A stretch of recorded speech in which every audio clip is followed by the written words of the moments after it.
Good morning, class. Good morning, teacher. Please stand first and we will have a prayer. Who can lead the prayer? Yes, Miss Annalyn. In the name of the Father, the Son, and the Holy Spirit. Amen. Our Father, who art in heaven, hallowed be thy name. Your kingdom come, your will be done, on earth as it is in heaven. Give us this day our daily bread, and forgive us our trespasses, as we forgive those who trespass against us.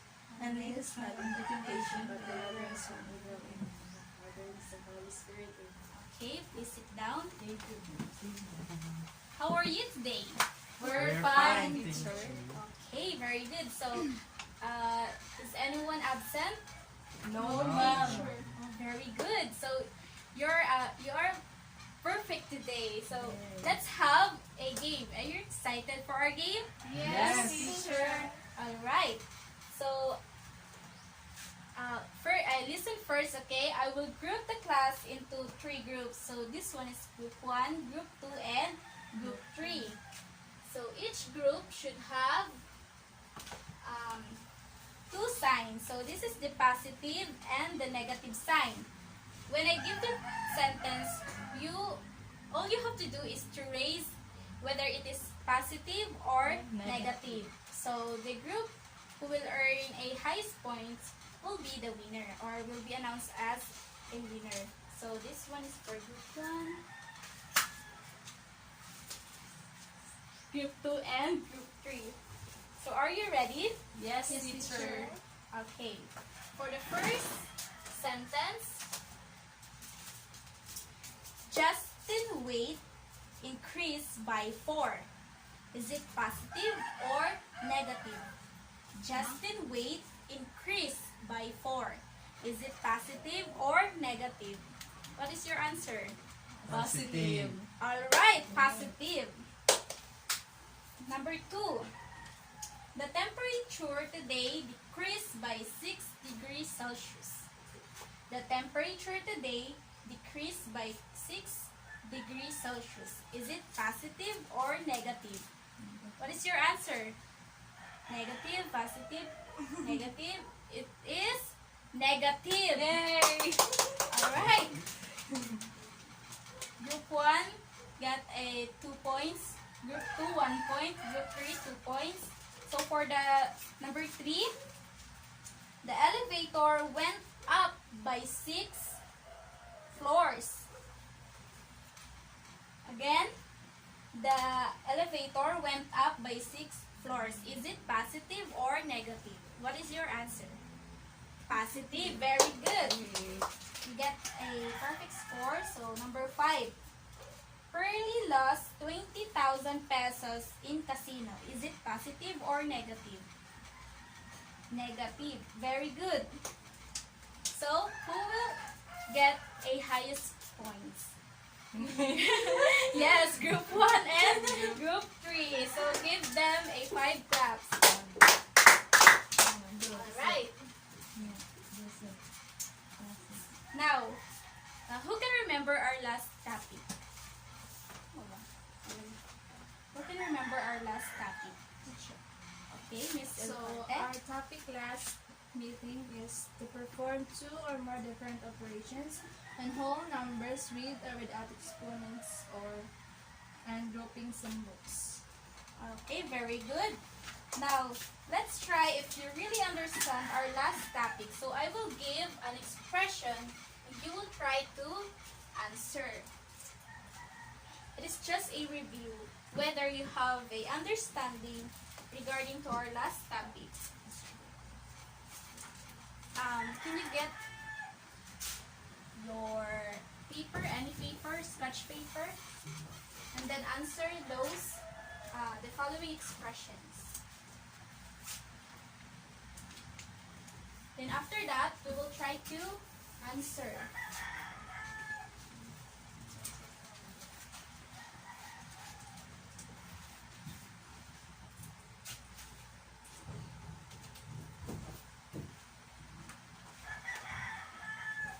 Please answer the following expression. So number 1, 18 minus 12 divided by 6 plus 7.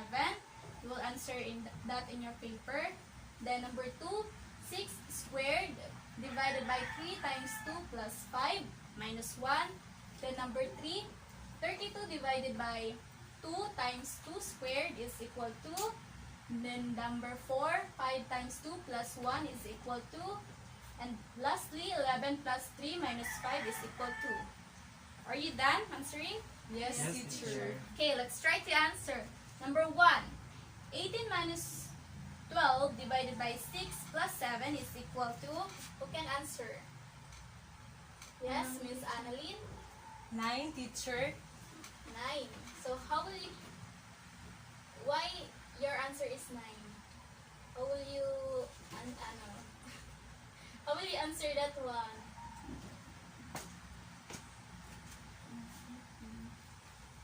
18 minus 2 plus 7 is equal to, okay, 18 minus 9 is equal to, 18 minus 9 is equal to 9.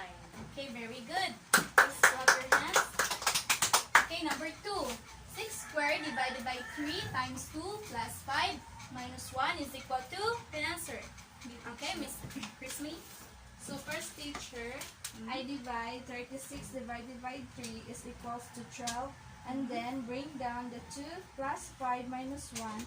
And then I multiply 12 times 2 equals 24. Then bring down the 5 minus 1. So my answer is 28.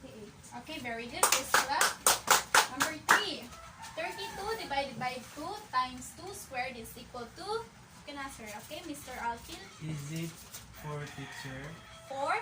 Yes. Alright, very good. Please clap your hands for Mr. Alfil. Next is number 4. 5 times 2 plus 1. Okay, Miss Annalyn. I think it's 11, teacher. Because Yes. 5 times 2 is equal to 10 10. plus 1, so 11. Okay, very good. Lastly, 11 plus 3 minus 5. Okay, Miss Elcarte. 9, teacher, because I add the 11 plus 3 equals 14, and then subtract 5, it's equals to 9. Okay, very good. Please give yourself a round of applause. So, it's very... so, it means that you have a understanding regarding to our last topic. So, let's move on and let's have another game. Are you excited for another game? Yes, teacher. teacher. Are you excited? Yes. Okay, this game called Maze. So I will group again the class into 3 groups. So this one is the group 1, group 2, and group 3. All you have to do is, so there are mazes that you need to answer, and you can answer na. You can get that under your chair. Okay. So to survive all you have to do is to answer the maze from the start to finish. So the first group who can pass their paper and finish it will be the winner. Okay? Am I understood, class? Yes, teacher. Okay. You may now start.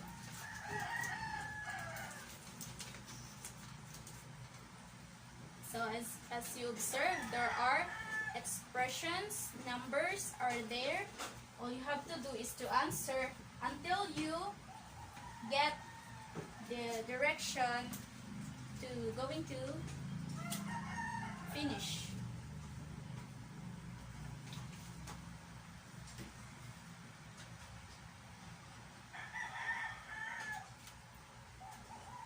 So the group who will finish first will be the winner.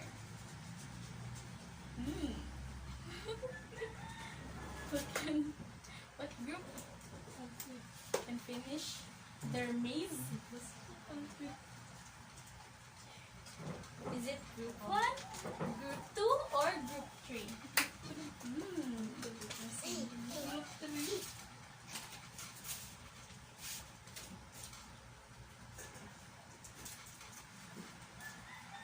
Who can finish it first? Alright! There's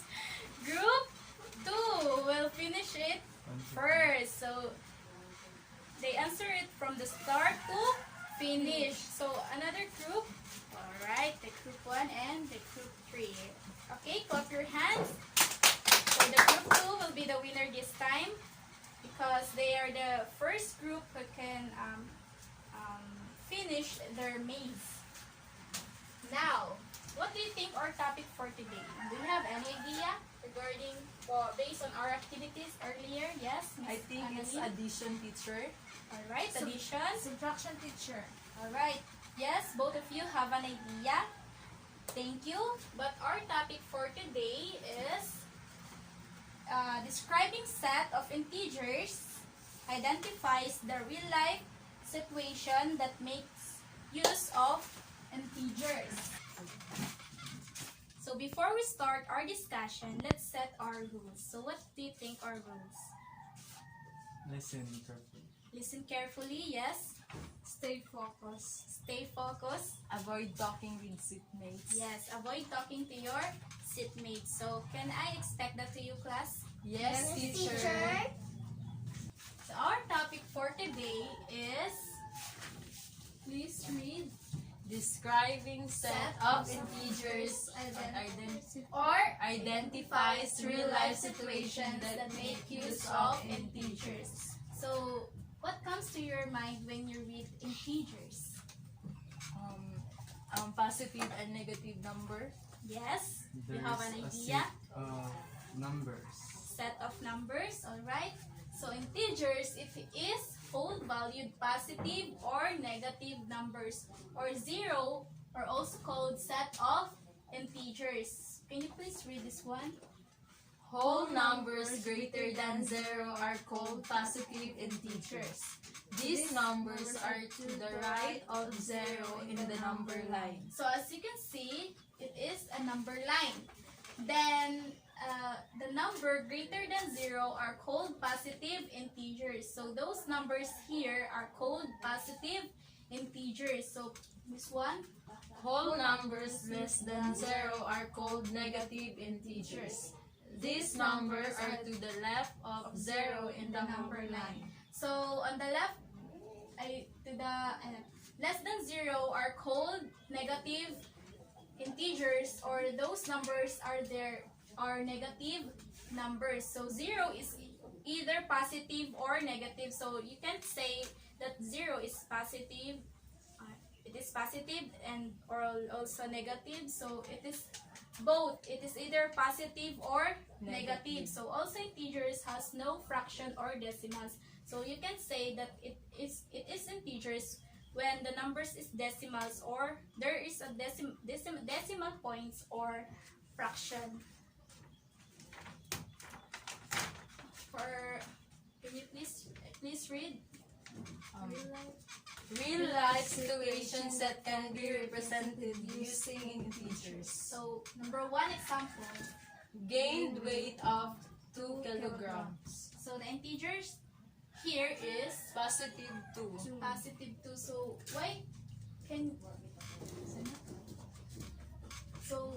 why is it positive 2? Because of the word gain. Yes, very good. Number 2 example. Lose weight of 3 kilograms. So the integer is Negative 3. number 3. Eight. Wait.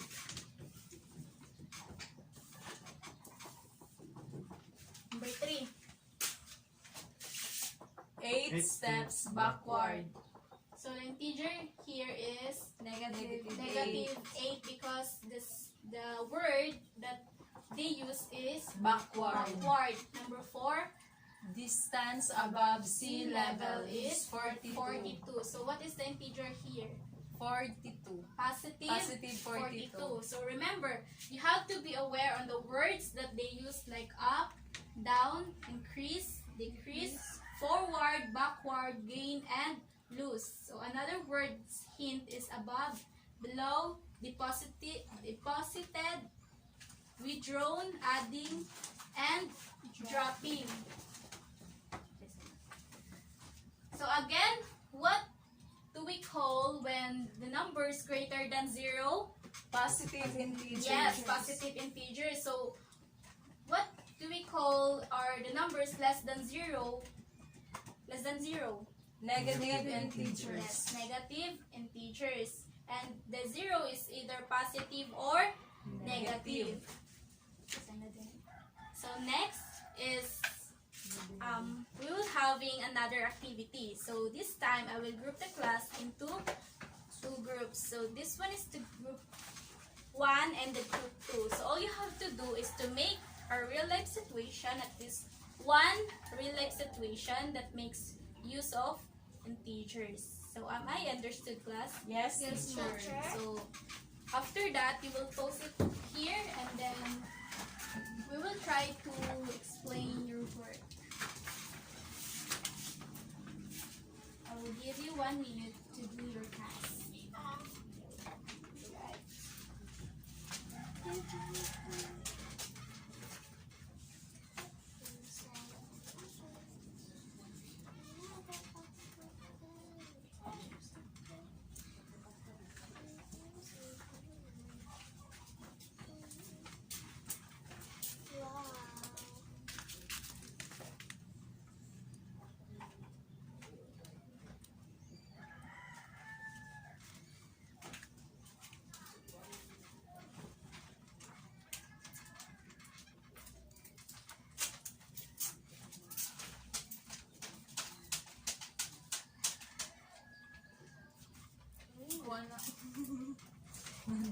Are you done, class? Yes, teacher. Okay. Place it here in the board.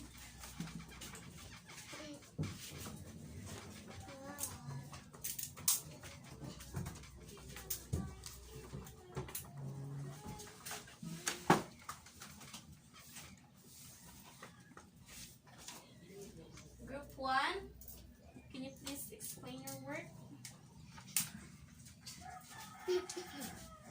So this is our situation. Suno withdraw 500 pesos on his bank account last Monday. So the integer here is positive 500. And the word is withdraw. Okay, very good. Please give them a 5 claps. 1, 2, 3, 4, 5. Group 2. So our sentence is my mother deposited 500,000 in her bank account. So this example is a positive integer because of we use 500,000 positive 500,000 and the word hint that we use are deposited. Alright, very good. Please give them 5 claps. So I think you have a knowledge now about the describing set of integers or the real life situation that make use of integers. So can you please get your assessment notebook or paper, then answer this one. Can you please read the direction first before you answer? Identify the following situation using an integer and write your answer inside the box. So as you can see, there are situations here, 5 situations. All you have to do is to answer whether it is positive, either is it positive or negative, and then you will put the word hint and then the integer of a sentence. Am I understood? Yes, teacher. Alright.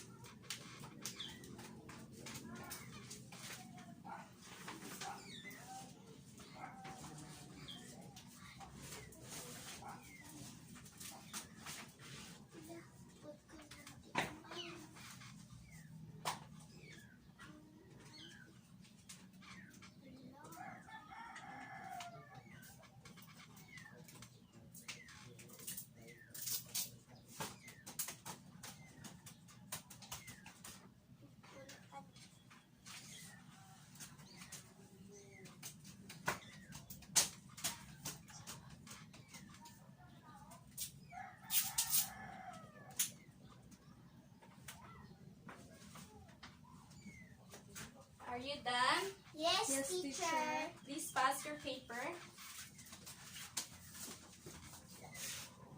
Okay. So for your assignment,